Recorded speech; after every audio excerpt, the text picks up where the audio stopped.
प्रिय विद्यार्थियों, आज हम ग्लिसरॉल की रासायनिक अभिक्रियाओं का अध्ययन करेंगे। जैसा कि हम जानते हैं कि ग्लिसरॉल एक ट्राईहाइड्रिक अल्कोहल है। इसमें दो प्राथमिक प्राइमरी OH समूह एवं एक द्वितीयक OH समूह उपस्थित होता है। अतः ग्लिसरॉल प्राथमिक एवं द्वितीयक दोनों प्रकार के अल्कोहल की रासायनिक अभिक्रियाएं प्रदर्शित करता है। इसकी कुछ महत्वपूर्ण अभिक्रियाएं निम्न प्रकार हैं। प्रथम, सोडियम धातु के साथ अभिक्रिया।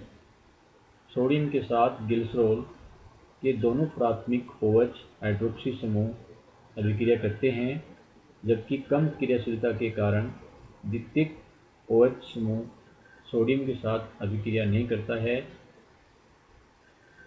धात्विक सोडियम ग्लिसरॉल के दोनों प्राथमिक OH समूह से हाइड्रोजन को प्रतिस्थापित करके क्रमशः मोनोसोडियम एवं डाइसोडियम लवण बनाता है। प्रथम समूह की अभिक्रिया आसानी से रूम टेम्परेचर पर संपन्न होती है, परंतु दूसरे समूह की क्रिया के लिए कुछ ताप की आवश्यकता होती है। अतः द्वितीयक OH समूह की कोई अभिक्रिया सोडियम के साथ नहीं होती है। जैसा इस अभिक्रिया से स्पष्ट है कि ग्लिसरॉल की अभिक्रिया जब कम तापमान पर सोडियम के साथ होती है तब मोनोसोडियम लवण बनता है एवं उस तापमान पर सोडियम के साथ अभिक्रिया होने के फलस्वरूप डाइसोडियम लवण बनता है। नेक्स्ट, हैलोजन अम्लों के साथ क्रिया। 1:1 के मोलर अनुपात में HCl और ग्लिसरॉल की क्रिया से दो प्रकार के मोनोक्लोरो उत्पाद बनते हैं। अधिक अनुपात में HCl गैस के साथ अभिक्रिया कराने पर दो प्रकार के डाइक्लोरो उत्पाद प्राप्त होते हैं। अर्थात जब हम ग्लिसरॉल में लगभग 110 डिग्री सेल्सियस पर HCl गैस प्रवाहित करते हैं तो दोनों अल्फा व बीटा ग्लिसरॉल मोनोक्लोरोहाइड्रिन बनते हैं। ग्लिसरॉल की अभिक्रिया जब 110 डिग्री सेल्सियस पर HCl के साथ कराते हैं तब यहाँ ग्लिसरॉल अल्फा क्लोरोहाइड्रिन एवं ग्लिसरॉल बीटा क्लोरोहाइड्रिन बनते हैं। इसमें से अल्फा उत्पाद जो है वो अधिक मात्रा में बनता है। यदि HCl गैस को हम यहाँ अधिक मात्रा में प्रवाहित करते हैं तब अल्फा अल्फा डैश डाइक्लोरोहाइड्रिन एवं अल्फा बीटा डाइक्लोरोहाइड्रिन उत्पाद बनते हैं। इसमें से अल्फा अल्फा डैश डाइक्लोरोहाइड्रिन उत्पाद अधिक मात्रा में बनता है। HBr के साथ क्रिया HCl के साथ समान ही होती है और मोनोब्रोमो और डाइब्रोमो उत्पाद बनते हैं। HI के साथ क्रिया द्वारा एलिल आयोडाइड प्राप्त होता है। HI के आधिक्य में यह आइसोप्रोपिल आयोडाइड बनाता है। जब ग्लिसरॉल की अभिक्रिया HI के साथ संपन्न होती है तब यहाँ 1,2,3 ट्राई आयोडो प्रोपेन बनता है एवं इससे एलिल आयोडाइड बनता है। HI की अभिक्रिया HCl से भिन्न होती है क्योंकि आयोडीन का आकार बड़ा होता है जिससे त्रिविम बाधा होती है। अतः ये तुरंत ही विकसित होकर के एलिल आयोडाइड और आयोडीन देता है। इसी प्रकार यदि HI को अधिक मात्रा में प्रयुक्त किया जाता है तब अभिक्रिया और आगे तक चलती है और अंतिम उत्पाद के रूप में आइसोप्रोपिल आयोडाइड प्राप्त होता है। नेक्स्ट अभिक्रिया सांद्र नाइट्रिक अम्ल के साथ क्रिया। जब सांद्र H2SO4 की उपस्थिति में सांद्र नाइट्रिक अम्ल की अभिक्रिया ग्लिसरॉल के साथ करवाते हैं तब उत्पाद के रूप में ग्लिसरॉल ट्राइनाइट्रेट बनता है, जिसे ट्राइनाइट्रोग्लिसरीन भी कहते हैं। इसे नोबल ऑयल भी कहते हैं। यह एक विस्फोटक द्रव्य डायनामाइट बनाने के काम में आता है। इसे लकड़ी की लुगदी पर अधिशोषित करते हैं। जब ठोस अमोनियम नाइट्रेट इसमें मिलाया जाता है तब डायनामाइट बनता है।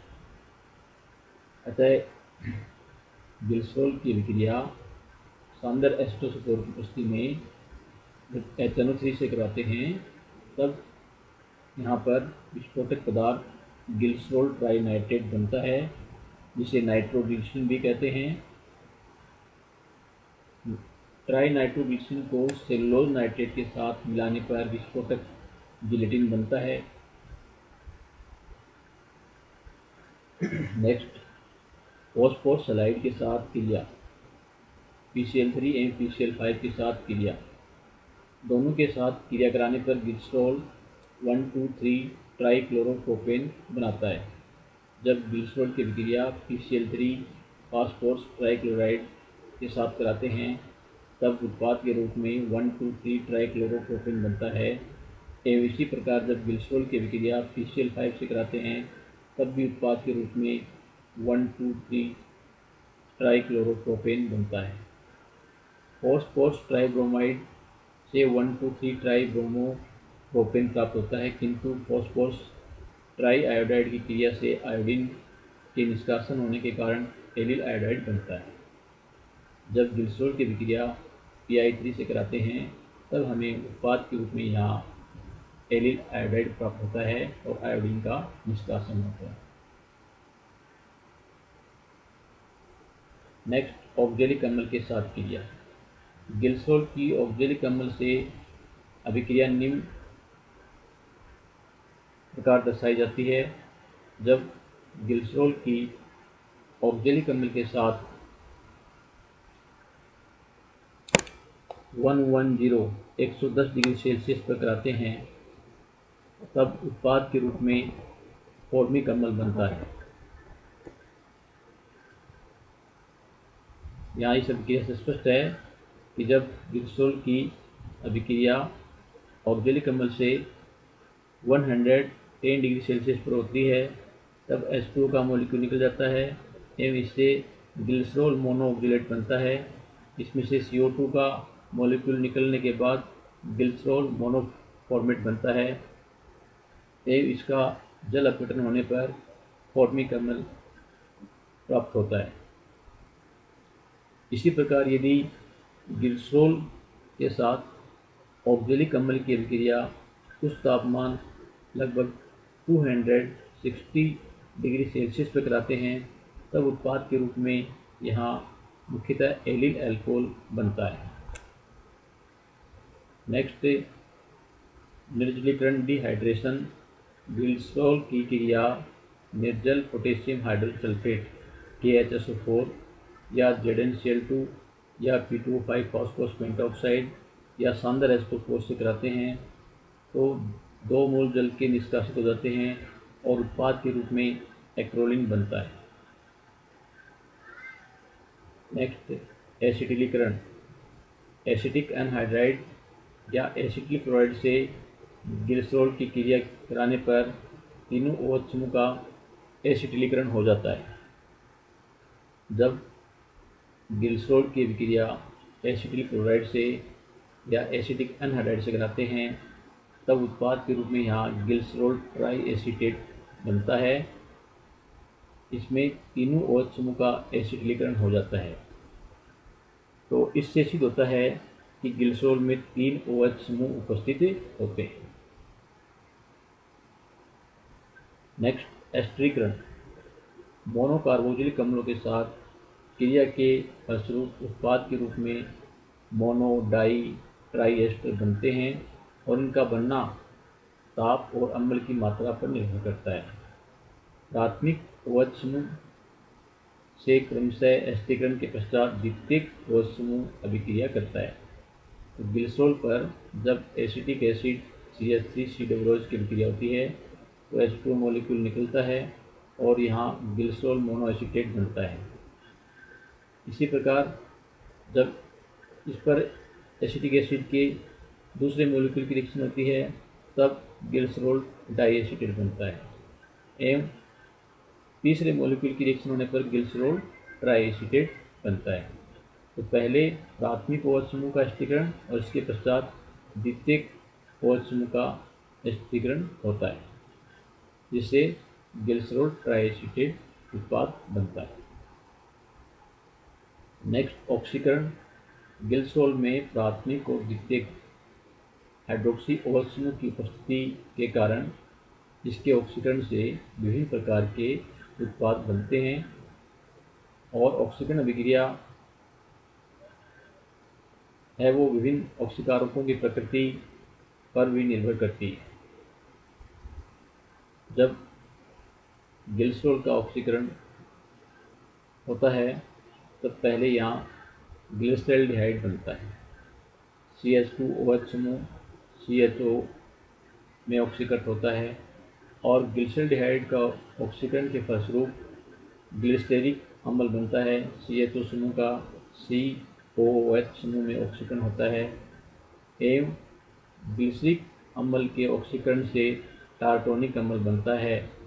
यहाँ पर COH, CHOH और COH टार्टोनिक अम्ल बनता है। इसी प्रकार ग्लिसरॉल के ऑक्सीकरण से हाइड्रोक्सी एसीटोन बनता है और इसके ऑक्सीकरण के फलस्वरूप मीजो ऑक्जेलिक अम्ल बनता है। मीजो ऑक्जेलिक अम्ल की संरचना इस प्रकार होती है और मीजो ऑक्जेलिक अम्ल के ऑक्सीकरण से अंतिम उत्पाद के रूप में ऑक्जेलिक अम्ल बनता है और ऑक्जेलिक अम्ल के ऑक्सीकरण से CO2 और H2O का मॉलिक्यूल बनता है। अतः ऑक्सीकरण एक जटिल अभिक्रिया है और इससे विभिन्न ऑक्सीकारकों के द्वारा भिन्न भिन्न उत्पाद बनते हैं। जैसे डाइल्यूट HNO3 से ऑक्सीकरण कराने पर ग्लिसरिक अम्ल व टार्टोनिक अम्ल प्राप्त होते हैं। डाइल्यूट HNO3 से कराते हैं तब ग्लिसरिक अम्ल और टार्टोनिक अम्ल बनते हैं। इसी प्रकार शानदार HNO3 के साथ मुख्य उत्पाद ग्लिसरिक अम्ल बनता है। अम्लीय KMnO4 पोटेशियम परमैंगनेट के साथ ऑक्जेलिक अम्ल और कार्बन डाइऑक्साइड बनते हैं। बिस्मथ नाइट्रेट के साथ मेजो ऑक्जेलिक अम्ल प्राप्त होता है, जैसा कि यहाँ इसकी संरचना दर्शाई गई है। मेजो ऑक्जेलिक एसिड एवं ब्रोमीन जल फेंटेन अभिकर्मक FeSO4 + H2O2 या सोडियम के साथ ऑक्सीकरण से ग्लिसरॉल्डिहाइड और हाइड्रोक्सी एसीटोन प्राप्त होते हैं। इस मिश्रण को ग्लिसरॉल भी कहते हैं। पर आयोडिक अम्ल के साथ ऑक्सीकरण कराने पर ऑक्सीकारक विदलन के फलस्वरूप फॉर्मिक अम्ल और फॉर्मेल्डिहाइड का मिश्रण प्राप्त होता है। जब ग्लिसरॉल का ऑक्सीकरण HiO4 पर आयोडिक अम्ल से कराते हैं तब उत्पाद के रूप में फॉर्मेल्डिहाइड और फॉर्मिक एसिड बनते हैं। अतः ये कुछ महत्वपूर्ण अभिक्रियाएं ग्लिसरॉल की हैं। Thank you.